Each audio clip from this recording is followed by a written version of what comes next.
Good morning, everyone. How are you? Ma'am, good morning. I am fine, ma'am. What about you? I'm also fine, and you are most welcome in the session. And today we are going to discuss about the Harappa civilization. तो हमने last class में, आप सभी को याद है, हमने history में अपना चैप्टर नंबर 4 स्टार्ट किया था. हम सभी ने द Yes, सिटीज के बारे में पढ़ा था, द अर्लियर सिटीज. तो आज हमें क्या पढ़ना है कि जो हड़प्पा सिविलाइजेशन के लोग थे, दैट मीन्स कि जो सबसे पहले जो शहर की खोज हुई थी, वहां के लोग किस टाइप का ऑक्यूपेशन करते थे, उनका मेन ऑक्यूपेशन क्या था. Okay. yes, ma'am. Yes, ma'am. Okay, चलिए तो स्टार्ट करते हैं. सिद्धात्री बेटा, कहाँ पर हैं आप? आपके यहाँ बिल्कुल ब्लैक ब्लैक दिख रहा है.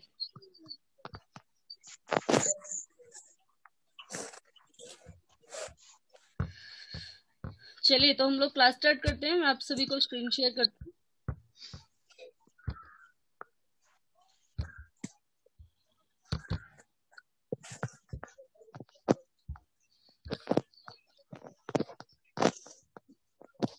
यस बेटा, स्क्रीन दिख रही है सभी को? Yes, ma'am. Yes, ma'am.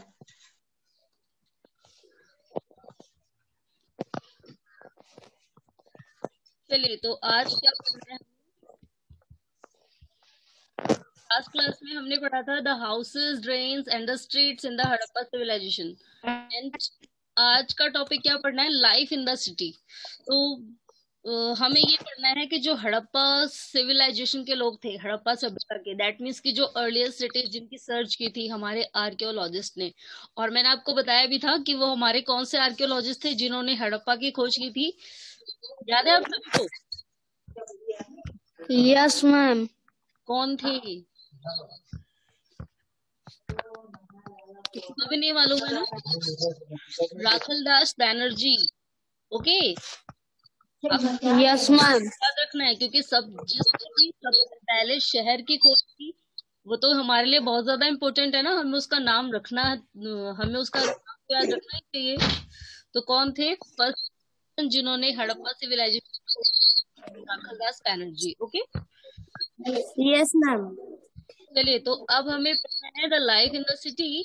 तो Harappa city was a very busy place. तो जो हड़प्पा सभ्यता के लोग थे, हड़प्पा सिविलाइजेशन के, बहुत ही बिजी रहते थे. बिजी रहते थे.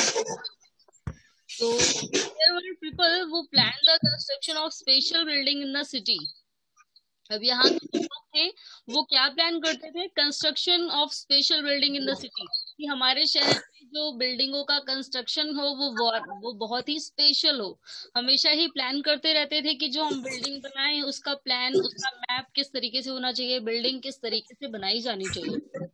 These were to lobby the rulers. It is likely that they sent people to distant land to get a metal, precious stone and other things that they wanted. तो अब आगे क्या बताया है, मोस्टली ऐसा कौन चाहते थे, रूलर्स, जो किंग्स थे. अभी फिलहाल जो नेक्स्ट चैप्टर आने वाला है उसमें हम किंग्स के बारे में पढ़ना स्टार्ट करते हैं. चलिए तो आप सभी लोग भी हिस्ट्री पढ़ते पढ़ते बोर हो गए, लेकिन जो हमारा नेक्स्ट चैप्टर है ना, वो हमारा एसएसटी में हिस्ट्री में इंटरेस्ट क्रिएट कर देगा, क्योंकि अब हम राजाओं के बारे में पढ़ने वाले हैं नेक्स्ट चैप्टर से. आप सभी को किंग्स के बारे में पढ़ना अच्छा लगता है? स्टोरी अच्छी लगती होगी ना जिसमें राजाओं के बारे में बताया जाता है. Yes, ma'am. चलिए तो नेक्स्ट चैप्टर हमारा बहुत ही इंटरेस्टिंग है. फिलहाल अभी हमें इस चैप्टर में पढ़ना है कि कहाँ पर जो उस जो आने वाले किंग की जो बातें हैं वो हमें इसी चैप्टर में पता लगेगी, क्योंकि हमें इसी चैप्टर में बता दिया जाएगा कि कौन सा पहला ऐसा स्टेट था हमारे इंडिया का जहां पर सबसे पहला राजा बसा था. ओके. तो अभी हमें Yes, ये चैप्टर ध्यान से पढ़ना है. तो देखिए, जो रूलर्स थे सबसे ज्यादा वो ध्यान देते थे अपनी बिल्डिंग कंस्ट्रक्शन पे. कैसे ध्यान देते थे? The rulers sent people to distant land to get metal, precious stone and other things that they wanted. तो जो भी राजा अपनी बिल्डिंग बनवाता था वो अपने सर्वेंट को दूसरे एरिया में भेजते थे कि जा करके आप लोग वहां से प्रीसियस मेटल, जो धातु मिलती है, कहीं और ना हो, हमारे एरिया में किसी के पास ना हो, आपको वो मेटल्स लेके आने हैं, प्रीसियस स्टोन, कीमती पत्थर जो वो अपनी बिल्डिंग में यूज कर सके, वो मंगवाते थे। एंड इसके अलावा अदर थिंग्स, जो बाकी चीजें होती थी वो भी वो मंगाते थे। तो जो भी चीजें उन्हें चाहिए होती थी रूलर्स को, वो अपने सर्वेंट को भेज के दूसरे एरिया से मंगवाते थे। They may have the most valuable objects such as ornament of gold and silver और beautiful beads for themselves। और इसके अलावा वो क्या करते थे, बहुत सारी valuable objects, बहुत सारी कीमती कीमती चीजें, जैसे कि ornaments of gold and silver, सोने और चांदी के गहने, और ब्यूटीफुल बीड्स, मोती, मालाएं, उसके लिए भी रखते थे। And there were scribes, people who knew how to write, who helped prepare the seals and perhaps wrote on the other materials that have not survived। इसके अलावा देखिए हमें एक और बताया, एंड देयर वर स्क्राइब्स, तो ये न्यू वर्ड आता है आपका। स्क्राइब्स मीन्स होता है लिपिक, जो किसी चीज को लिखना जानता है, जिसको पहले टाइम पे बहुत कम लोग पढ़ना जानते थे। तो जो भी पढ़ना लिखना जानता था, जिसे स्क्रिप्ट की नॉलेज होती थी, तो अभी ने फिलहाल हिंदी में पढ़ा होगा कि हिंदी हमारी कौन सी लिपि में लिखी जाती है, देवनागरी। ऐसे ही जो पहले के टाइम पे अर्लीस्ट हिस्ट्री में हमारी जिन लोगों को पढ़ना लिखना आता था, उन्हें क्या कहते थे, स्क्राइब्स, यानी कि लिपिक, जो पढ़ना लिखना जानता हो। तो यहाँ पर स्क्राइब्स कहते थे जिन्हें लिखना आता था। एंड ये क्या करते थे, ये हेल्प करते थे सील्स यानी कि होता है एक ऐसी बुक जो जिसमें लिखा जाता है, and other materials that have not. और इसके अलावा और काफी सारे, मैम आपकी आवाज, यस, आ रही है आवाज सभी को? यस मैम आ रही है। चलिए मैम आपकी आवाज डबल है। यस बेटा, आप सभी को अपना माइक ऑफ रखना है, किसी के भी यहाँ माइक ऑन रहेगा तो आवाज रिपीट होकर के आएगी वहां से। चलिए, तो अभी हमने क्या पढ़ा, स्क्राइब्स भी थे इस टाइम पे जिन लोगों को पढ़ना लिखना आता था। एंड ये उस समय पेपर नहीं होते थे जैसे आज के टाइम पे। वी आर सो लकी, हमारे पास बुक है, नोटबुक है जिसमें हम लोग लिख सकते हैं। लेकिन पहले के टाइम पे ऐसा नहीं था। The early human beings are not lucky, वो भाग्यशाली नहीं थे इतने ज्यादा, उनके पास book and notebook and pen pencil कुछ भी नहीं होता था। तो वो लोग किससे लिखते थे, वो लोग बहुत मेहनत करते थे, वो लोग पत्तों को सुखाते थे, उस पे लिखते थे। और फिर क्या होता था, लिखने के बाद अगर एक भी अक्षर खराब हो जाता था उसमें, तब उन्हें फिर से दोबारा दूसरा यूज करके लिखना पड़ता था। तो बहुत ही हार्डवर्क करते थे वो लोग। चलिए, अभी इसके बारे में भी हम लास्ट चैप्टर में पढ़ेंगे। आपकी ही हिस्ट्री की बुक में लास्ट चैप्टर में दिया हुआ है कि लोगों ने कैसे लिखना सीखा था स्टार्टिंग में। और ये भी बता दिया जाएगा आपको कि सबसे पहले प्रिंटिंग प्रेस कहाँ बनी थी। तो ये फिलहाल अभी हमें हिस्ट्री के लास्ट चैप्टर में पढ़ना है। तो देखिए, इस टाइम पे यानी कि आज से लगभग 4700 ईयर्स पहले भी लोग पढ़ना लिखना जानते थे, क्योंकि अभी हमें हड़प्पा सिविलाइजेशन के बारे में बताया जा रहा है। तो इस टाइम पे स्क्राइब्स थे जो लोग पढ़ना लिखना जानते थे। Beside, there were men and women, craft person making all kinds of things, either in their own homes or in a special workshop. People were traveling to distant land or returning with raw material and perhaps stories। तो देखिए, अभी हमें क्या बताया है कि जो man and women's थे, एंड इसके अलावा क्राफ्ट पर्सन। तो क्राफ्ट पर्सन वो होते हैं जो क्राफ्टिंग वर्क करते हैं, यानी कि हैंडीक्राफ्ट, हाथों से बुन करके कोई चीजें बनाते हैं। तो वो कौन होते हैं, क्राफ्ट पर्सन। तो ये बहुत सारी चीजें बनाते थे, कुछ घर पे बनाते थे और कुछ स्पेशल वर्कशॉप पे। दैट मीन्स कि कुछ टोकरियां वगैरह बुनने का काम ये लोग घर पे कर लेते थे, और इसके अलावा कुछ काम जो है ये लोग कहाँ करते थे, वर्कशॉप पे। और इसके अलावा जो लोग हैं, जब भी वो सामान बनाते थे तो उसके लिए उन्हें रॉ मटेरियल चाहिए होता था, कच्चा माल। अब कच्चा माल क्या होता है, जैसे सपोज दैट अगर मान लो हमें कॉटन की एक कुर्ती बनानी है, तो सबसे पहले हमें उसके लिए चाहिए कॉटन। तो कॉटन कहाँ उगता है, पेड़ों पे। तो जब हम पेड़ों से कॉटन लेंगे तो this is the raw material, वो कच्चा माल है। बाद में हम लोग क्या करेंगे, उससे कपड़े बनाएंगे। पहले धागे बनाए जाते हैं, फिर क्या बनाया जाता है, फिर कपड़े बनाए जाते हैं। ओके, तो ये लोग रॉ मटेरियल लेने के लिए बहुत लंबी डिस्टेंस तक जाते थे, बहुत दूर दूर तक। And perhaps stories many terracotta toys have been found and a long time ago children must have played with this. अब देखिए इस टाइम पे कुछ खिलौने भी मिले हैं, तो ऐसा माना जाता है कि ये बच्चे खेलते रहे होंगे, क्योंकि खिलौने खेलने का काम बड़े लोगों का तो होता नहीं है। तो यहाँ पर एक टेराकोटा टॉयज मिला है, टेराकोटा नाम का खिलौना जिसे उस टाइम के बच्चे खेलते रहे होंगे। यानी कि अब देखिए हमें फोटो दी हुई है यहाँ पर, ये उस टाइम के खिलौने हैं जो उस टाइम के बच्चे खेलते थे। आज के टाइम पे तो बहुत सारे खिलौने आ जाते हैं, बहुत सारे टॉयज हैं, जो रिमोट कार होती है, और क्या होता है, बच्चे लेके खेलते रहते हैं। तो आज के टाइम के जो बच्चे हैं ना, वो इस टाइप के खिलौनों से खेलते ही नहीं, क्योंकि आज के टाइम पे तो बहुत सारे न्यू टॉयज आ गए हैं। तो ये जो हड़प्पा सिविलाइजेशन के जो बच्चे थे वो इस टाइप के खिलौनों से खेलते थे। ओके, चलिए। Yes ma'am. Yes ma'am. अब हमें ये देखिए क्या दिया हुआ है। सबसे पहले top A street in Mohenjodaro with a drain. तो हमें मोहनजोदाड़ो में एक गली दी हुई है, कैसे ड्रेन होती थी, नालियां होती थी। फिलहाल हमने इसके बारे में लास्ट क्लास में डिस्कस किया था। नेक्स्ट पिक्चर किसकी दी हुई है? हमें यहाँ पर इस कुएं की, देखिए ये होता है मेन ड्रेन, जहां पर सबके घर की जो ड्रेन है वो आकर के इसी वाले ड्रेन में, इसी वाले नाले में सभी के घर का पानी गिरता था। तो ये था मेन ड्रेन। अब देखिए दूसरा हमें हड़प्पा की seal. Harappa seal the sign of the top of the seal are part of script. तो ये देखिए ये स्क्रिप्ट है, लिखा हुआ है किसी लिपि में। फिलहाल हम लोग इस स्क्रिप्ट को नहीं पहचानते, इसलिए हम लोग नहीं पढ़ पाएंगे। तो ये उस टाइम में जो स्क्रिप्ट यूज की जाती थी पढ़ाई लिखाई के लिए, ये कुछ लिखा हुआ है इसके बारे में, यानी कि इसी एनिमल के बारे में बताया गया होगा। कौन है ये? तो ये जो स्क्रिप्ट है ये कौन सी स्क्रिप्ट है ये फिलहाल यहाँ हमें नहीं बताया है।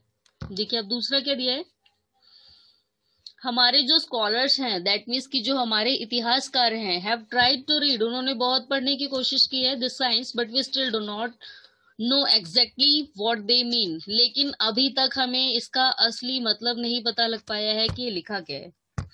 तो यानी कि ये जो लैंग्वेज है ये हड़प्पा सिविलाइजेशन के लोग ही जानते थे कौन सी स्क्रिप्ट उन्होंने यूज की है। हमारे स्कॉलर्स ने बहुत यूज किया है, लेकिन वो लोग इसे पढ़ नहीं पाए हैं। फाइनली वो ये नहीं पता कर पाए हैं कि ये लिखा क्या था। चलिए अब नेक्स्ट क्या दिया है हमें, टेराकोटा टॉयज जो उस टाइम के बच्चे खेलते थे। अब आगे देखिए नेक्स्ट क्या आता है, new craft in the city. अब यहाँ के लोग क्या क्या क्राफ्टिंग करते थे, क्या क्या हैंडवर्क करते थे, क्या क्या चीजें बनाते थे अपने हाथों से। तो let us look at some of the objects that were made and found in Harappa cities. तो यहाँ पर हमें कुछ चीजें दी हैं जो हड़प्पा सिटीज से हमें मिले हैं।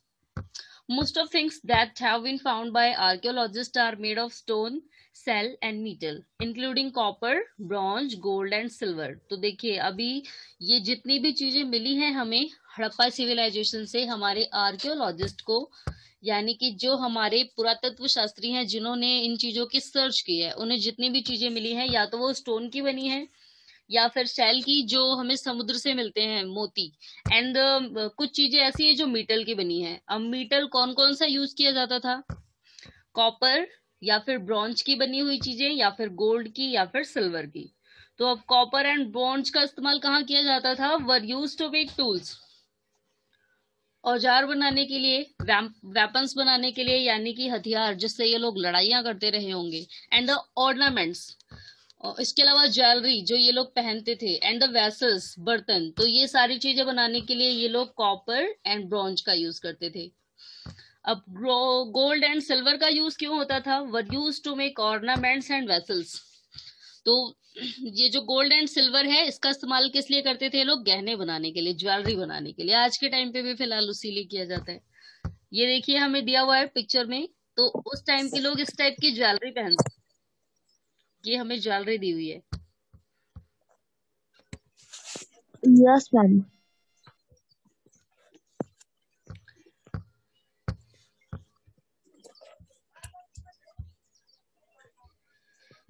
अब आगे देखते हैं और क्या दिया है हमें, the Harappa also made seals out of stone. ये सील भी बनाते थे, दैट मीन्स की मुद्राएं, स्टैम्प जो लगाई जाती है। आपने भी स्टैम्प देखी होगी, कोई पेपर निकलवाया जाता है तो उस पर स्टैंप लगी होती है, मोहर लगी होती है। तो हड़प्पा सिविलाइजेशन के लोगों ने भी सील्स बनाई थी। दीज आर जनरली रेक्टेंगुलर, ये रेक्टेंगुलर होती थी, दैट मीन्स की आयताकार, आयत के शेप में। And page number 35, page number 35 में हमें इसका इलस्ट्रेशन, इसका छाया चित्र, अच्छा ये रहा, ये उनकी सील है, मोहर। तो ये रेक्टेंगुलर है, दिख रहा है ना आपको? Yes ma'am. ये मोहर होती थी उनकी। अब आगे देखिए और क्या बताया हमें। And usually have an animal carved on them, और जो इनकी मोहर थी, जो इनकी सील थी, उसमें उन्होंने एक एनिमल का पिक्चर बनाया था, एक एनिमल का पिक्चर बना हुआ है उसमें। Harappa also made ports and. Ma'am आपकी आवाज डबल आ रही है। अरुण के यहाँ माइक ऑन है इसलिए। अरुण बेटा माइक ऑफ करिए आप अपना। Yes ma'am. तो the Harappa also made pots with beautiful black design. जो हड़प्पा सिविलाइजेशन के लोग थे वो बहुत ही सुंदर सुंदर पॉट भी बनाते थे, मिट्टी के बर्तन, उस पर डिजाइनिंग भी करते थे। अब पेज नंबर 6 देखना पड़ेगा हमें इसके लिए, यानी कि चैप्टर नंबर 1। तो आप सभी के पास बुक है, आप सभी अपनी बुक में देखेंगे पेज नंबर 6 पे हमें दिया हुआ है, एक पिक्चर दी थी बहुत ही सुंदर से पॉट की। यस मैम, पॉट का। तो वो जो पॉट है ये इन्हीं लोगों ने बनाया था, हड़प्पा सिविलाइजेशन के लोग ने। ओके, ये उन्हीं के पॉट हैं। Yes ma'am. आगे आता है तो कॉटन का इस्तेमाल कब से शुरू हुआ, यानी कि जो कॉटन के कपड़े आज हम पहनते हैं, जिसे गर्मियों में बहुत ही ज्यादा प्रेफरेबल माना जाता है, बहुत ही ज्यादा उपयुक्त रहते हैं वो पहनने के लिए, तो उसकी शुरुआत कब से हुई थी?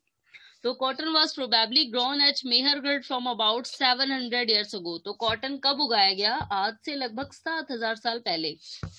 कहाँ पर? मेहरगढ़ में। फिलहाल ये भी आज के टाइम पे पाकिस्तान में है, हमारे इंडिया में नहीं है। तो actual pieces of cloths were found attached to the lid of silver vase and some copper objects at Mohenjodaro.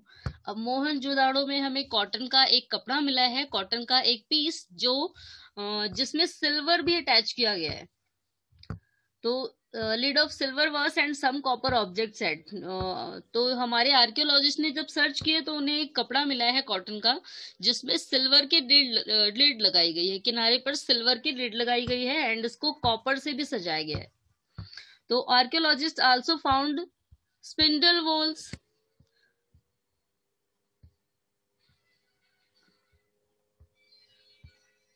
Made of, ma'am आपकी आवाज नहीं आ रही है।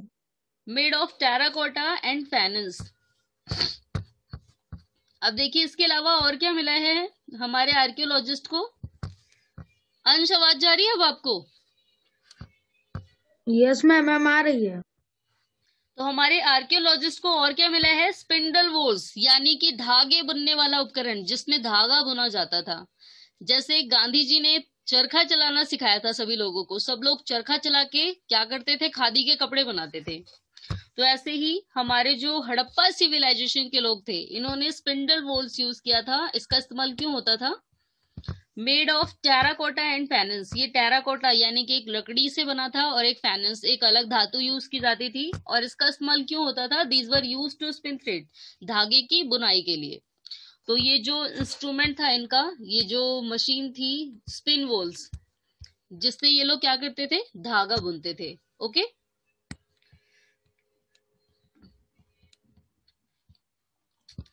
अब आगे देखिए, हमें ये टॉपिक कंप्लीट करने के बाद एक बार हम सभी फिर से रिवाइज करेंगे क्वेश्चन आंसर्स के साथ। ओके, तो many of things that were produced were probably the work of specialist. अब जितनी भी चीजें हैं वो किसी स्पेशलिस्ट के थ्रू ही प्रोड्यूस की गई हैं। स्पेशलिस्ट कौन होता है? अब specialist is a person who is train to do only one kind of work. तो स्पेशलिस्ट यानी कि जिसे किसी एक काम में महारत हासिल हो।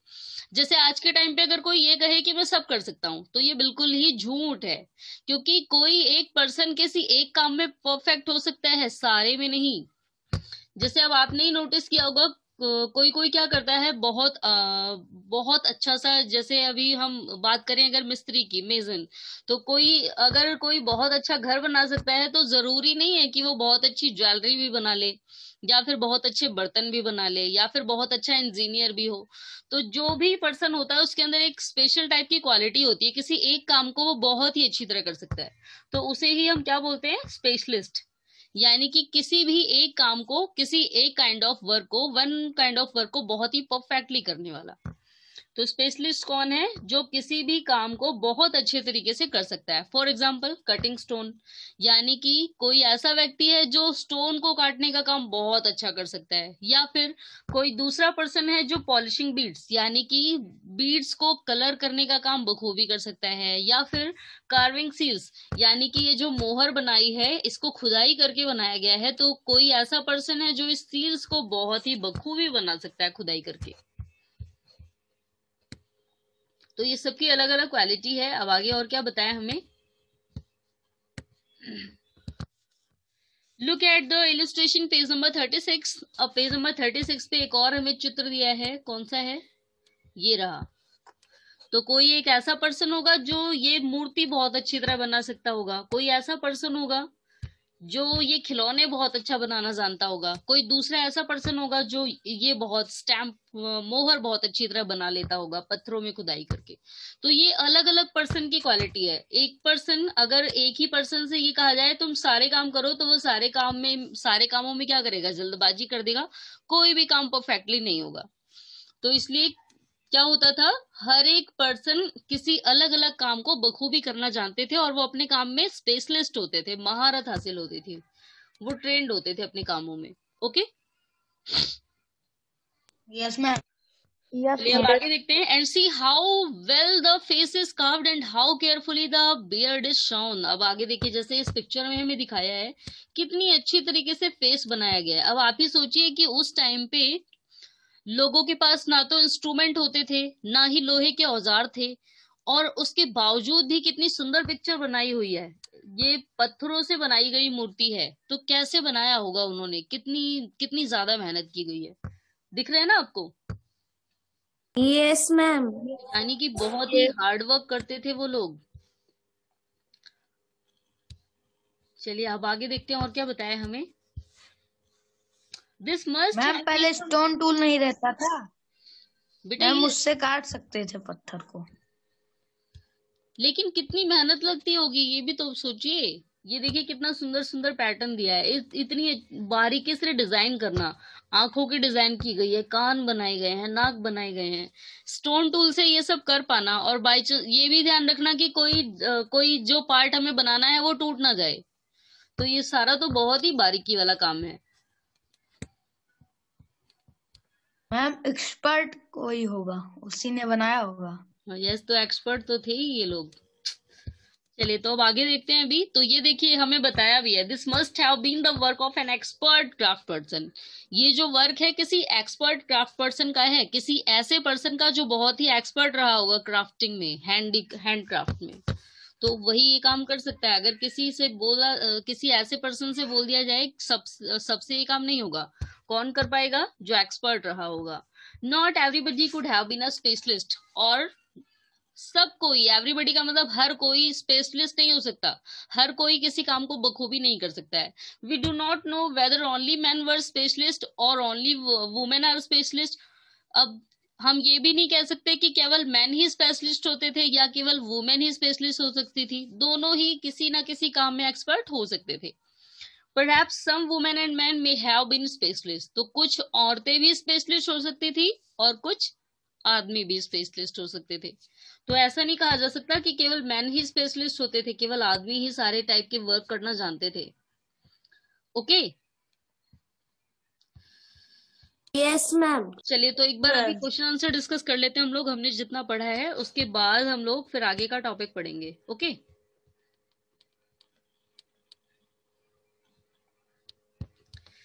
चलिए तो फर्स्ट क्वेश्चन है,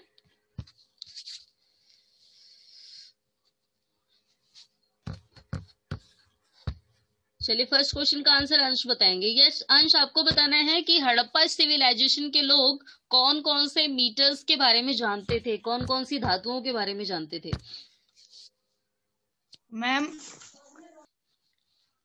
स्टैम्प और फिर मैम मूर्ति बनाना और खिलौने बनाना। ये तो बेटा काम है आपको मीटल्स बताने, धातुएं कौन कौन सी धातुएं, वो लोग कौन कौन सा मीटल्स यूज करते थे चीजें बनाने के लिए, ज्वेलरी बनाने के लिए या फिर कोई और चीज और हथियार वगैरह बनाने के लिए, किस टाइप के मेटल्स यूज करते थे। मैम नहीं पता। चलिए कौन बताएगा इस क्वेश्चन का answer, show me your hand. मम्मी आइटल। Yes ma'am gold, silver, stone.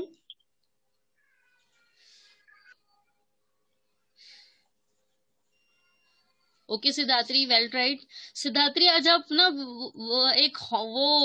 क्या बोलते हैं उसे, हॉन्टेड मूवी की तरह आज आप दिख रहे हो, केवल कुछ दिख नहीं रहा है, बैकग्राउंड से आवाज आ रही है।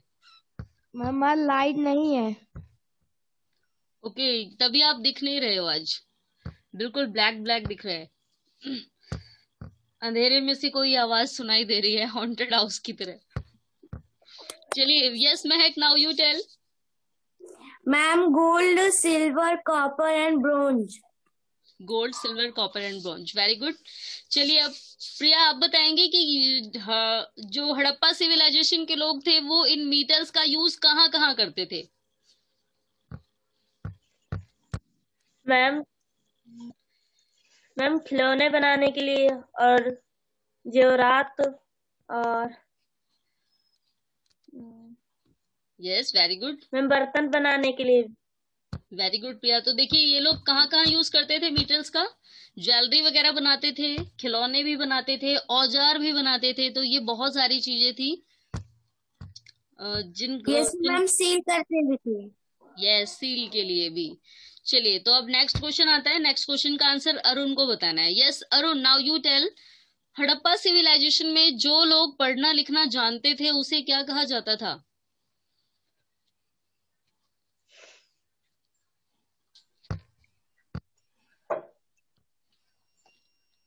यस अरुण।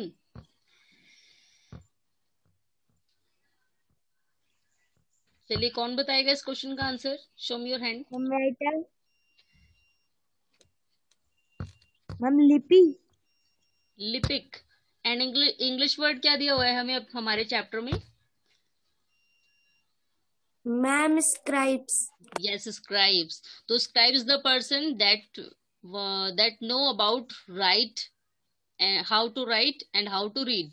तो स्क्राइब वो पर्सन थे जिन्हें पता था कि कैसे पढ़ना है और कैसे लिखना है। Okay yes ma'am. चलिए तो अब हम आते हैं अपने नेक्स्ट टॉपिक। अभी हमने एक फैंस, अब एक और ये चीजें हमें दी थी कि जो खिलौने बनाए जाते थे या फिर जो इनका इंस्ट्रूमेंट था जिससे ये लोग कपड़े बुनते थे, उनमें ये दो चीजों का यूज करते थे, टेराकोटा एंड फैनेंस। अब ये दोनों चीजें क्या है, हमें यहाँ पर फैनेंस के बारे में बताया है। तो देखिए क्या है ये, अनलाइक स्टोन और शेल, तो बिल्कुल पत्थर की तरह या फिर शेल जो हमें समुद्र से मिलता है सीपी या मोती के रूप में, दैट आर फाउंड नेचुरली, तो ये नेचर में ही मिलते थे हमें, जैसे कि पत्थर और शेल हमें नेचर से मिलते हैं। Faience is a material that is artificially produced. No, एक मिनट मिस्टेक हो गई।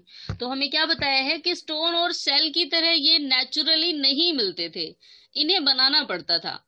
ये कैसे बनाए जाते थे, आर्टिफिशियली, यानी कि इसे ह्यूमन बींग्स बनाते थे इस पत्थर को। अब कैसे बनाते थे ये लोग, a gum was used to shape sand or powdered quartz into an object. This object were then glazed, resulting in a shiny, glassy surface. The colors of the glaze were usually blue of a sea green. तो इन्हें बनाया जाता था, कैसे बनाया जाता था, इसमें गम का इस्तेमाल किया जाता था, यानी कि गोंद का। Gum was used to shape and sand of powder, और मिट्टी का इस्तेमाल किया जाता था। तो क्या करते थे लोग, मिट्टी और गोंद का इस्तेमाल करके इसको इस टाइप के पत्थर को बनाते थे। एंड इसमें ये लोग क्वार्ट्स का भी इस्तेमाल करते थे। तो क्वार्ट एक हार्ड मटेरियल है जिसका इस्तेमाल घड़ी वगैरह बनाने में किया जाता है। सुना होगा आपने। Yes ma'am. तो इसका ये लोग इन 3 चीजों का इस्तेमाल करके इसको फैनस को बनाते थे। And the objects were then glazed, और उसके बाद इसे पकाते थे। उससे क्या होता था, फिर ये शाइनी दिखने लगता था, चमकदार ग्लासी सरफेस। इसका जो सरफेस है यानी कि इसकी सतह है वो ग्लासी दिखती थी, यानी कि कांच की तरह दिखती थी। The colours of the glaze were usually blue और अ सी ग्रीन, और इसका कलर कैसा हो जाता था, या तो नीला या फिर सी ग्रीन, समुद्री हरा। तो ये लोग इसे गम एंड सैंड से बनाते थे, इसमें क्वार्ट्ज का इस्तेमाल करते थे, फिर इसे पकाते थे बना लेने के बाद। और उसके बाद क्या होता था, ये कैसा दिखने लगता था, चमकदार दिखने लगता था और कांच की तरह दिखने लगता था। और इसका कलर क्या होता था, ब्लू या फिर सी ग्रीन।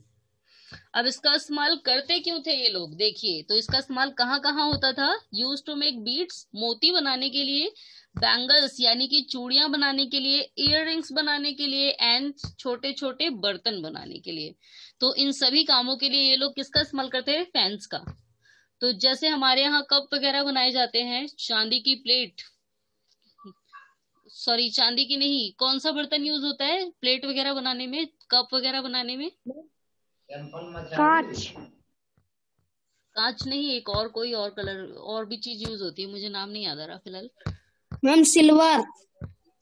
सिल्वर नहीं, जो सभी के घर में mostly steel. Cup ma'am plate steel. Use ma'am की जाती स्टील। है। Ma'am steel. स्टील भी नहीं, यार नाम ही नहीं याद आ रहा है। अरे जो बर्तन होती है, जो कप प्लेट होते हैं, वो किन चीजों के बने होते हैं। Ma'am plastic. Ma'am plastic. मिट्टी। वो कौन सी मिट्टी होती है जिससे बनाया जाता है वो। चिकनी मिट्टी। चीनी मिट्टी। मैम चीनी मिट्टी।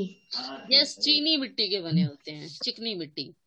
और इसीलिए डर लगा रहता है कहीं गिर के फूट ना जाए।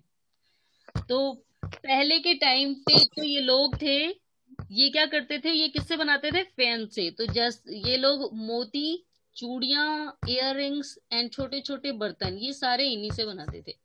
ओके। Yes ma'am. चलिए, तो अब आगे आता है in search of raw material. तो ये लोग रॉ मटेरियल की यानी कि कच्चे माल की खोज में कहाँ कहाँ जाते थे। तो कुछ चीजें तो इन्हें नेचुरली मिल जाती थी, देखिए पढ़ते हैं अभी। तो raw material are substances that are either found naturally. अब रॉ मटेरियल मैंने आपको बताया ही था कि कोई भी चीज बनाने से पहले जो हमें चीजें चाहिए जिनके थ्रू हम सामान बनाएंगे, तो that is the raw material. जैसे अभी हमें कॉटन का कपड़ा बनाना हो तो सबसे पहले हमें चाहिए कॉटन, वो रॉ मटेरियल होगा। और रॉ मटेरियल का इस्तेमाल करने के बाद जब हम कपड़े बना लेंगे तो वो कपड़े बन जाएंगे हमारे कॉटन क्लॉथ्स। तो सबसे पहले क्या चाहिए होता है, रॉ मटेरियल। ऐसे ही जब हम वूल तैयार करते हैं, ऊन, तो सबसे पहले हमें रॉ मटेरियल चाहिए होता है, जो हमें कहाँ से मिलता है, भेड़ों से या फिर याक से। तो वो रॉ मटेरियल के रूप में लेते हैं हम। तो ये देखिए, लकड़ियां, ओट्स और व्हीटल, ये सारी ही क्या है, रॉ मटेरियल हैं, क्योंकि बाद में हम इनसे चीजें तैयार करते हैं। अरुण बेटा, फिर माई कौन है आपके यहाँ। एंड प्रोड्यूस बाय फार्मर्स और हर्डर्स। तो कुछ चीजें तो जो होती है रॉ मटेरियल, वो हमें नेचुरली मिलती हैं, और इसका इस्तेमाल करके फार्मर एंड हर्डर्स क्या करते हैं, इनका इस्तेमाल करते हैं और नई चीजें बनाते हैं। These are then process to produce finished goods. For example, cotton produced by farmers is a raw material that may be process to make cloth.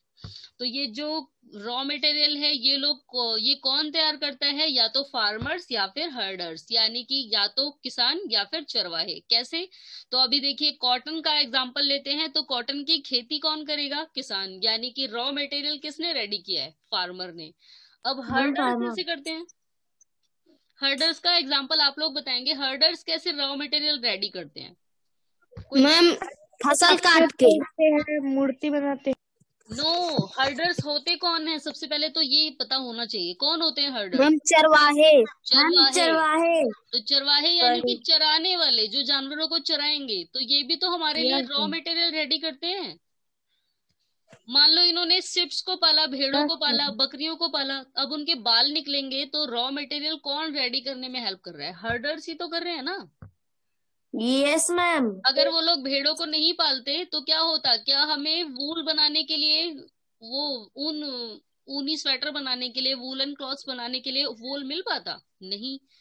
तो यहाँ पर कौन रॉ मटेरियल रेडी कर रहा है? हर्डर्स। तो फार्मर और हर्डर्स ये दोनों ही हेल्पफुल थे, किस लिए? रॉ मटेरियल रेडी करने में।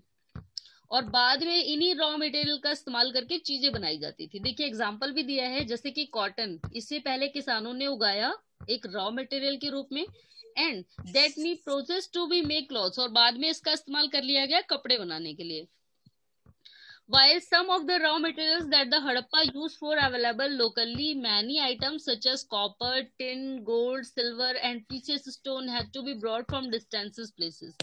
तो अब आगे देखिए, हड़प्पा सभ्यता के लोग बहुत सी और चीजें भी उन्होंने बनाई थी, और उसके लिए वो लोग रॉ मटेरियल लेते थे। जैसे अभी उन्होंने कॉपर का कोई चीज बनाया, टिन का बनाया, गोल्ड का बनाया, सिल्वर का बनाया, या फिर किसी कीमती पत्थर से जैसे कि मूंगा या मोती से कोई चीज बनाई, तो इसमें से बहुत चीजें तो उन्हें अपने रहने वाली जगह से मिल जाती थी, लेकिन बहुत सी ऐसी चीजें थी जिसको लेने के लिए उन्हें बहुत ही डिस्टेंस प्लेस पे, बहुत ही दूर दूर तक जाना पड़ता था। Okay, yes ma'am. अब आगे देखिए हमें क्या बताया है।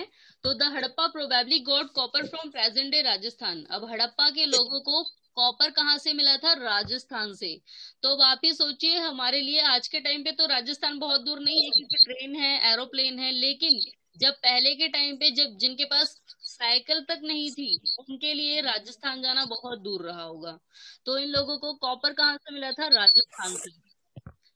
And even from Oman, West Asia, या फिर ओमान से मिला होगा कॉपर।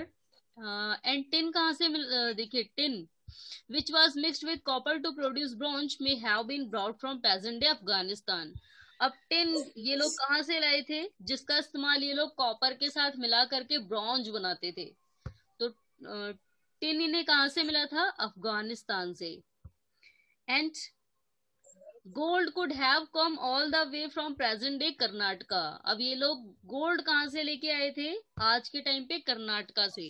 तो कर्नाटक है जो हमारा आज के टाइम पे, तो वहां से ये लोग गोल्ड लेके गए थे। And precious stone from present day Gujarat, Iran and Afghanistan.